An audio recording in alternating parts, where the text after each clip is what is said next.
ফিলিস্তিনের গাজায় অভিযানের পরিসর আরও বাড়িয়েছে ইসরায়েল। এবার গাজা নগরী দখলে নিতে স্থল অভিযান শুরু করেছে ইসরায়েলি বাহিনী। এতে এই নগরীর ১০ লাখ বাসিন্দার জীবন ঝুঁকিতে পড়েছে। ইতোমধ্যে গাজা নগরীর পূর্বাঞ্চল থেকে বাসিন্দারা বাড়িঘর ছাড়তে শুরু করেছেন। বিমান হামলার শব্দ শোনা যাচ্ছে। তাল আল আহাওয়ার দক্ষিণাঞ্চল দিয়ে এগিয়ে আসছে অগণিত ইসরায়েলি ট্যাঙ্ক। গাজা নগরীর তাল আল হাওয়া এলাকার বাসিন্দা সাবা ফতম ওই এলাকায় ব্যাপক বিস্ফোরণ শুনতে পাওয়ার কথা টেলিফোনে বার্তা সংস্থা এফপিকে জানান।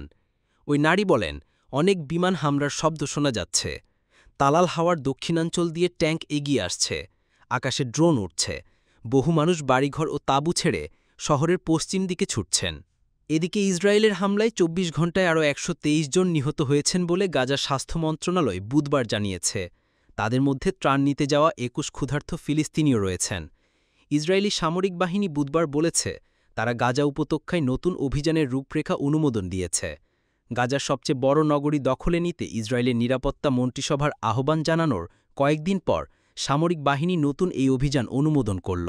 সামরিক বাহিনীর এক বিবৃতিতে বলা হয়েছে, গাজা উপত্যকায় ইসরায়েল বাহিনীর আভিযানিক পরিকল্পনার মূল রূপরেখা অনুমোদন দিয়েছে সশস্ত্র বাহিনীর প্রধান লেফটেন্যান্ট জেনারেল আইয়াল জামির। তবে ঠিক কবে নাগাদ ইসরায়েল সেনারা গাজা নগরীতে প্রবেশ করবেন সে বিষয়ে সুনির্দিষ্ট কোনো সময়সীমা জানায়নি প্রধানমন্ত্রী বেনিয়ামিন নেতানিয়াহুর নেতৃত্বাধীন সরকার। তবে গাজার গণমাধ্যম দপ্তরের মহাপরিচালক ইসমাইল আল সাওয়াবতা বুধবার বলেন, গাজা নগরীতে আগ্রাসী অনুপ্রবেশ অব্যাহত রেখেছে দখলদার ইসরায়েলি বাহিনী। ২২ মাস ধরে গাজায় আগ্রাসন চালিয়ে আসছে ইসরায়েলি বাহিনী। এতে সেখানকার বেশিরভাগ এলাকা ধ্বংসস্তূপে পরিণত হয়েছে। গাজার ২২ লাখ বাসিন্দার বেশিরভাগই দফায় দফায় বাস্তুচ্যুত হয়েছেন।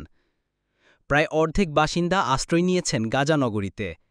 স্থল অভিযানের বিষয়ে গাজার গণমাধ্যম দপ্তরের মহাপরিচালক আরও বলেন, এসব হামলা, পোড়ামাটি নীতি এবং বেসামরিক স্থাপনা পুরোপুরি ধ্বংসের মাধ্যমে নতুন পরিস্থিতি তৈরির মারাত্মক উস্কানি।